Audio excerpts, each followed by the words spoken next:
My name is Olivia Mercer. I'm 28, and this is the story. I never thought I'd tell the story of how I lost everything I thought I wanted, only to realize it was the best thing that ever happened to me. I met Aaron Blake back in college almost 8 years ago. I was majoring in finance, he was studying marketing. Aaron was charismatic, full of ideas, always dreaming bigger than reality could support. I was the steady one, the one who saved money, planned ahead, made life practical and safe. We joked that we balanced each other out, and for a long time, I believed it. After graduation, things got real in ways I wasn't prepared for. I landed a stable job at a mid-sized investment firm, not glamorous but solid. Aaron, though, he struggled. His first job fell apart within months. Then came a series of freelance gigs, temp positions, failed pitches. I didn't complain. I covered most of our rent, so he could focus on building his portfolio. I'd come home from 12-hour workdays to find him stressed about a client and ghosting him, or a proposal falling through. I'd cook dinner, listen to him vent, remind him he was talented. We've got this, I'd say. And for a while we did. I sacrificed quietly turning down a promotion because it required relocating, skipping family trips to help him pay off debt, postponing buying a car so he could purchase the high-end laptop he insisted he needed. I wasn't keeping a tally. I believed in him, believed in us. We talked about marriage, kids, someday trading my promise ring for something real. I pictured a future built on teamwork and loyalty. But life doesn't always crack like a thunderbolt. Sometimes it fractures slowly, quietly, while you're too busy holding everything together to notice the fault lines. For me, that fracture began when Aaron reconnected with his ex-girlfriend Mia Kingsley through mutual friends on social media. He claimed it was innocent. "We're just catching up," he said. Whenever I saw her name lighting up his phone, Mia was the wild one from his high school days, motorcycles, impulsive road trips, tattoos, drama. The kind of girl who made chaos look glamorous. She dumped him back then, but now she was single again, working nightlife gigs, surviving on adrenaline and questionable choices. It started small. Aaron would mention her casually. "Mia's so spontaneous. We should try something like that." Or he'd post throwback photos with her in group shots, captioning them with inside jokes that didn't include me. I brushed it off at first because that's what steady people do. We give the benefit of the doubt until there's nothing left to give. But then the late nights started, the texts he'd hide, the giggles in the dark at 2 a.m., the excuses and vague plans. One morning while we were drinking coffee, I finally said it calmly. "Aaron, something feels off." He rolled his eyes dismissive. "You're being paranoid. It's nostalgia, Liv." But nostalgia doesn't smell like perfume that isn't yours. It doesn't taste like lies rehearsed too many times. It doesn't feel like your partner's slipping away one secret at a time. I tried harder. I planned spontaneous dates, weekend getaways. Little surprises, the irony wasn't lost on me. I was trying to be like the very thing he was chasing. But deep down, I felt it, my place in his life, shrinking me as growing. The real moment everything shattered came on a Friday night. I got off work early and picked up his favorite Thai takeout. I lit candles. I told myself this was the night we'd talk like adults and fix whatever was unraveling. Aaron walked in around 7, eyes glued to his phone, thumbs flying. No kiss, no hello, just a sigh. We sat at the kitchen table, food untouched. "Aaron, we need to talk about Mia," I said softly. He leaned back, arms crossed, a smirk spreading across his face. "Talk about what?" he asked. "That I'm seeing her again." My heart dropped so fast I felt it physically. "Seeing her," I repeated. "As in, what exactly?" "Relax," he scoffed. "It's not cheating. Don't be dramatic. She gets me in ways you don't. With you, it's routine work, bills structure. I want excitement. I want to feel alive." I stared at him, stunned. "We've built a life together. I've supported you through everything." "And that's the problem," he snapped. "Your stability is suffocating. I need more. Mia understands that." "Are you saying you're choosing her?" "I'm choosing me," he said. "And yeah, her too. I'm going over there tonight. We can figure out how to make this work. Maybe an open relationship." 8 years together reduced to a negotiation with betrayal right on the table. He grabbed his keys and left without looking back. I didn't chase him. I didn't scream or break down. I just sat there letting the truth settle like dust after an explosion. And somewhere between the candles burning out and my heart going numb, I realized something. If he could walk out that easily, he never deserved the version of me that stayed. I didn't sleep that night. I lay in the dark replaying 8 years of loyalty, sacrifice, and blind hope. Every late-night pep talk, every bill I covered, every promotion I turned down, so Aaron wouldn't feel overshadowed. None of it mattered. It was like watching the life I built crumble in slow motion, and the most painful part was realizing he didn't value a single piece of it. By dawn, heartbreak had settled into something colder and sharper clarity. I walked through our apartment quietly noticing things I'd ignored for years. His shoes by the door, the dead plant he promised he'd take care of, the stack of bills with my handwriting because I always handled the responsibilities he avoided. Even the takeout containers from last night felt symbolic, my effort laid out on the table, untouched, forgotten. Then I saw my promise ring, the same ring he used to say he'd upgrade someday. It was sitting in a dusty dish by the window, exactly where he'd left it months ago, and never thought about again. That was when I understood the truth I had been loving for 2, and he hadn't been loving at all. A message came from a mutual friend. Hey, Mia posted a story. They're together tonight. Looked close. I didn't respond. There was nothing to respond to. He'd already spelled it out last night with his smirk and his "I'm choosing me."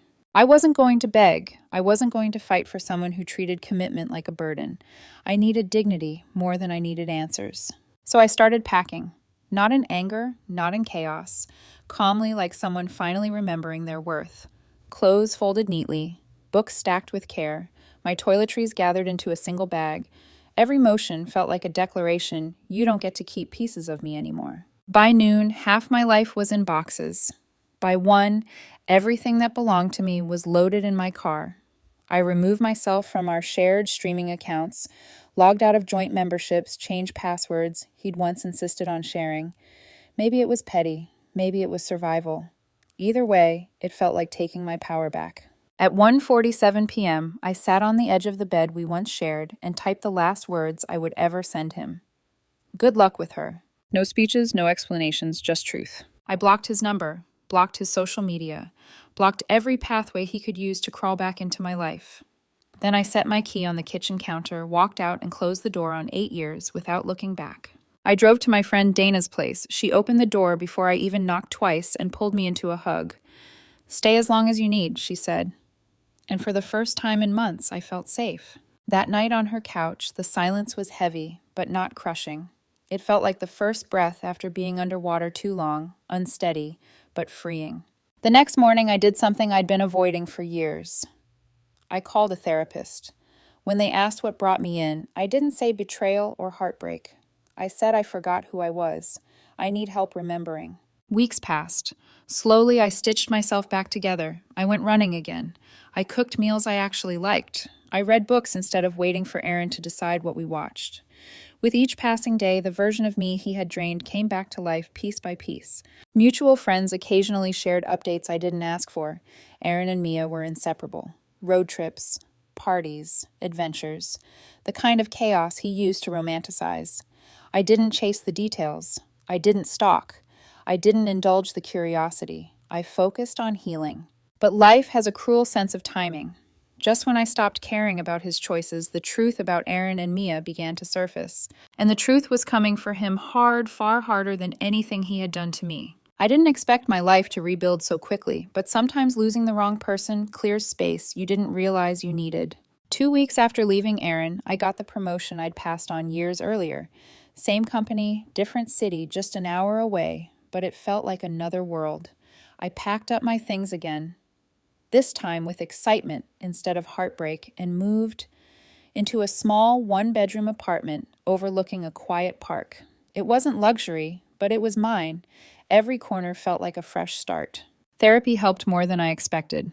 I learned how much of myself I had given away without noticing, how I'd been Aaron's emotional stabilizer, financial cushion, and life planner all at once, how I had confused sacrifice with partnership. My therapist said something that stuck with me. You weren't his partner, you were his safety net.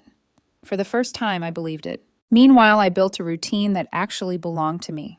Morning runs, weekend hikes, books I'd been meaning to read for years, quiet nights with candles and soft music instead of loud arguments or waiting for Aaron to come home. I even joined a small book club and started talking to people who didn't know me as the woman constantly compensating for her boyfriend's chaos. For the first time in a long time, I felt light. And then the updates about Aaron began trickling in. Not because I looked for them, people just talked. Mutual friends, old coworkers, acquaintances who still followed him online. At first, it was surface-level stuff. Aaron and Mia posting smiling photos together. Motorcycle rides, parties, late nights, overly romantic captions that felt performative even from a distance. But the cracks showed fast. One friend mentioned that the event planning business they tried launching together had already tanked. They burned through savings in weeks, not months. Mia convinced Aaron to quit his last part-time marketing gig to focus on their brand, and he listened. Of course he listened. She sold him dreams. He always had a weakness for people who promised shortcuts. Another friend confided that Aaron's freelance clients were dropping him left and right because he kept missing deadlines. He blamed stress, burnout, the universe, anything except accountability. Then it got worse. Their fights went public. Loud arguments in bars, screaming matches on sidewalks, stories of Mia throwing his phone, Aaron yelling at her in front of her friends. The same excitement he accused me of lacking revealed itself for what it really was, instability he mistook for passion. The most painful updates weren't the dramatic ones. It was the small details, the ones that made the picture painfully clear. Aaron had tried shaping Mia into the stability he once relied on me for, expecting her to be the patient one, the supportive one, the one who handled practical things he didn't want to deal with. Except she didn't. She never would. She wasn't built for that. And he spiraled. 4 months after I left, I got a message from an old landlord from my previous city. I had sublet the apartment to a coworker after I moved, but technically the lease still had my name tied to it. He called to warn me that the rent had been late for 2 months, and Aaron had begged for extensions. Apparently, the new adventure he and Mia were building collapsed faster than either of them realized. Then the biggest twist hit. Mia cheated on him, not subtly, not emotionally, outright, with a coworker from one of her nightlife jobs. She blamed him, called him boring, accused him of dragging her down, word for word, the same things he once said to me. And then she did exactly what he had done to me. She packed her bags while Aaron was out trying to land a new gig, left a note on their kitchen counter, and vanished from his life. He came home to an empty room in silence. The karma was too clean to ignore. I didn't celebrate. I didn't smile. I didn't feel joy over his downfall. What I felt was clarity. The universe had a way of teaching lessons we refused to learn on our own. He had chased chaos. He had mocked stability. He had thrown away loyalty for thrill, and the thrill threw him away right back. After that, the updates grew quieter, sadder. People stopped checking on him. Friend groups shifted. He popped up less and less online. His flashy posts disappeared. His stories dried up. Even the people who used to defend him stopped mentioning his name. While he was unraveling, I was thriving. I earned a bonus at work for closing my first big deal. I bought the new car I had once postponed because he didn't want to feel left behind. I finally took the solo trip I had dreamed about for years. I realized something important. The life I built after him wasn't revenge. It was recovery. He was becoming the ghost of the life I left behind, and I wasn't looking back. But he was, and soon he would prove it in the most desperate ways imaginable. The first time Aaron tried to contact me, it was subtle. A text from an unknown number. "Hey, it's me. Can we talk?" I stared at it for 3 seconds before deleting it. No hesitation, no curiosity, just a quiet certainty that nothing he could say would undo what he'd done. But someone like Aaron never stops at one attempt. A week later, another text. I know I messed up. Please, just hear me out. Deleted, blocked. Then came the voicemail. His voice cracked between sentences, trying to strike a balance between remorse and nostalgia. "Liv, I'm sorry. Things didn't work out. Mia was a mistake. I realize now what we had was real. You were good for me. Please just call me back. Just one conversation." I listened to it once. Not because I wanted to, but because I needed to hear his voice one last time to confirm something I'd been feeling deep down. I no longer loved him, not even a little. So I deleted the voicemail and blocked the new number. But desperation makes people resourceful. Soon, my social media DMs lit up with messages from accounts I didn't recognize. "Liv, it's me. Please don't ignore me." Blocked. "We need closure." Blocked. "I'm sorry for everything. I'm getting therapy. I'm trying to fix myself. Just talk to me." Blocked. Then the guilt tripping started. "You can't just disappear like that. After 8 years, you think that's fair?" Blocked. Then anger. "You're heartless. Cold. I should have known you'd move on like it meant nothing. You were never spontaneous enough for me anyway." Blocked. Then desperation again. "Wait, no, I didn't mean that. I'm sorry. Please don't leave me like this. I'm struggling." Blocked. People like Aaron operate in cycles: remorse, blame, insult, charm, repeat. But I had broken the pattern the moment I walked out the door. Unfortunately, he wasn't alone. His family chimed in next. His mother emailed me full of emotional manipulation masked as concern. Olivia, honey, Aaron is depressed. He's made mistakes, but you leaving without a conversation shattered him. You owe him a chance to explain. I didn't respond. I simply forwarded the email to my spam folder. Then his sister called me out of the blue, her tone dripping judgment. You think you're better than him now? Aaron told us what happened. You just walked out like a coward. Family works through things. You owe him. I calmly replied, we're not family. And I don't owe him anything. Then hung up and blocked her too. The audacity was almost laughable. These were the same people who never once checked on me while I held Aaron's life together. But the worst attempt came next. Aaron showed up at my old office. Security called me. There's a man here asking for you. He seems upset. I took a slow breath. I don't work there anymore. Please escort him out. And that was that. Or so I thought. But desperation never ends politely. It escalates. A few days later, I got an email notification from LinkedIn, one I hadn't expected. A message from him. Congratulations on the promotion. I always knew you'd succeed. And I helped you get there, didn't I? We built that life together. Don't forget that. Let's meet for coffee. I need to see you. The manipulation was so transparent, it almost made me laugh. He didn't help me succeed. He held me back. I succeeded after I left him. I didn't reply. He sent another message an hour later. I'm drowning, Liv. Lost my job. Mia destroyed me financially. I have debts. I don't have anyone. You were always the fixer. Help me fix this. And there it was, the truth behind all the apologies. Not love, not regret, need. He needed a lifeline, and he thought I would always be one. But I wasn't the same woman he left behind. His final message that day spiraled into rage. You think you're too good for me now?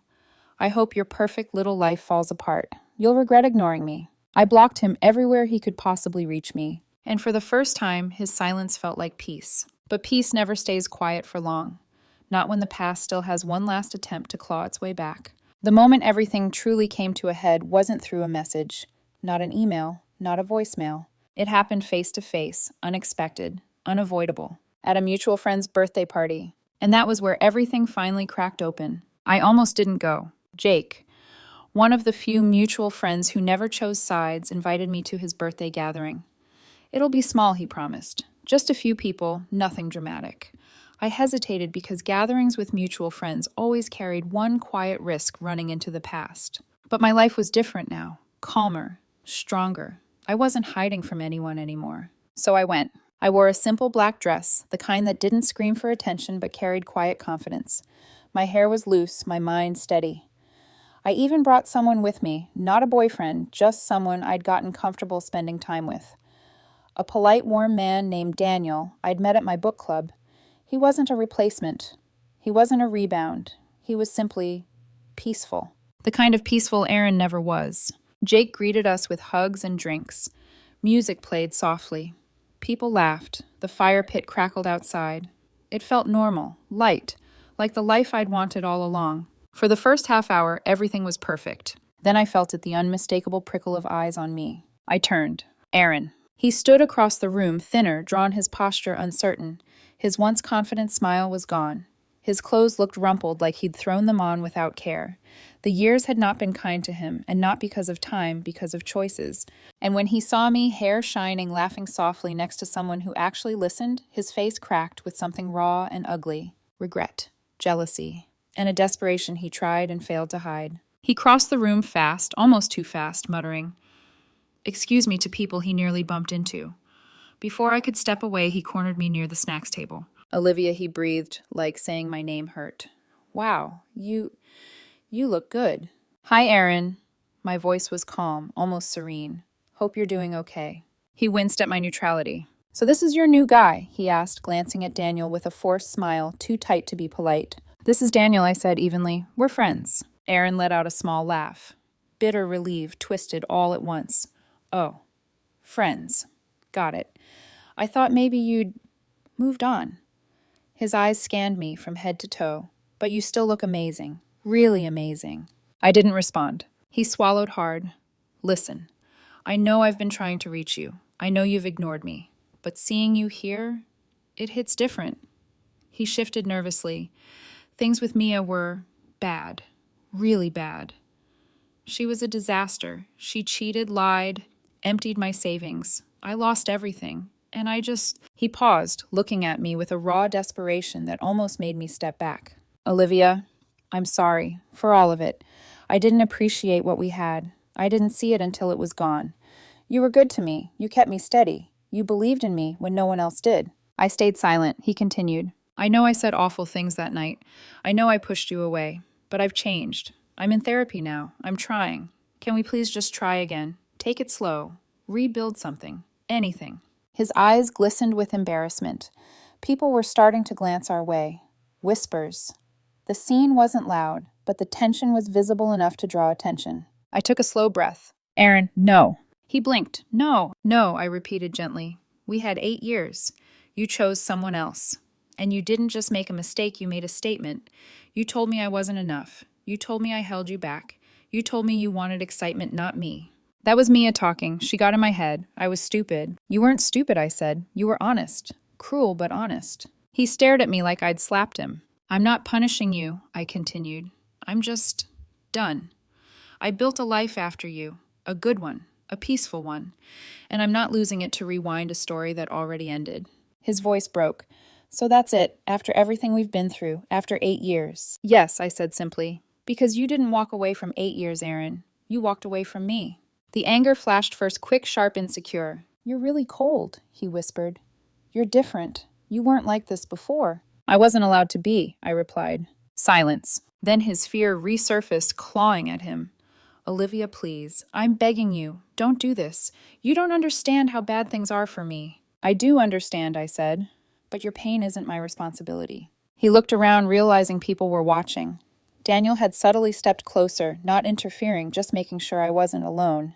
That seemed to break something in Aaron. He shook his head, tears threatening, pride fracturing. I can't believe this, he muttered. You just turned into someone else. No, I corrected softly. I finally became myself. His face crumpled. You'll regret this. No, I said, turning toward Daniel, toward the fire pit, toward a world he no longer belonged to. I won't. Aaron stayed frozen in place as I walked away. And for the first time in our entire history, he didn't chase me. Because he knew he couldn't, not anymore. That night sealed everything. There would be no more calls, no more emails, no more desperate attempts.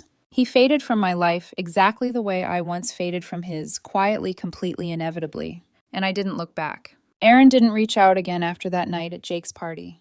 No more unknown numbers, no more burner accounts, no more guilt-soaked voicemails or angry rants or desperate pleas for just one chance. It was as if the confrontation had finally broken something inside him, the last thin thread of denial he'd been clinging to.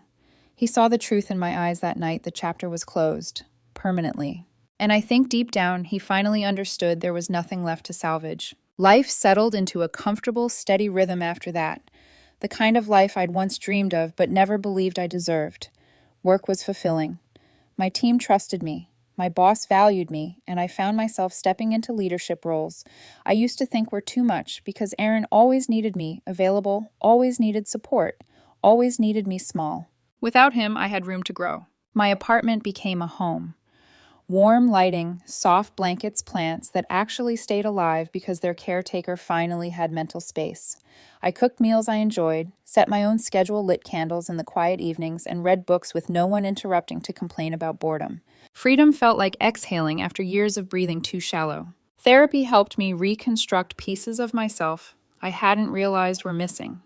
I learned how much of my identity had been shaped around managing someone else's chaos, how I had confused love with labor, how I'd been taught to hold everything together even when it wasn't mine to hold. Piece by piece, I released that weight. I became lighter, clearer, stronger. When I ran in the mornings, I didn't feel like I was running from something, only towards something better. When I spent time with new friends or with Daniel, or even by myself, there was no lingering dread that the peace would shatter. I trusted the quiet. I trusted myself.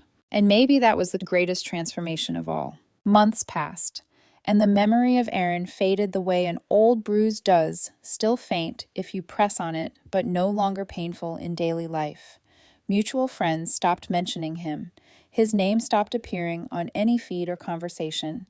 It was like he had drifted into a life so far from mine that our worlds would never collide again. I didn't hate him. I didn't love him. I didn't feel anything for him, really. He was a lesson, a past tense, a version of my life I had outgrown. One evening, nearly a year after the breakup, I sat on my balcony watching the sunset paint the sky in orange and gold. The park below buzzed softly with life people, walking dogs, kids laughing, couples sharing quiet conversations. The world kept moving, and so had I. I thought about the girl I used to be, the one who stayed loyal while breaking her own heart, the one who believed stability was boring, the one who let someone else's chaos become her identity. She deserved better, and I finally gave it to her. That night I wrote a journal entry, just one sentence. Peace is the love story I always needed. And it was. I don't know where Aaron is now. I don't know who he ended up with. I don't know if he ever fixed the things inside him that he tried to place on my shoulders. But I know this. He's no longer part of my story, just the catalyst for the chapter in which I finally learned to choose myself. And in the end, that is the only closure I ever needed.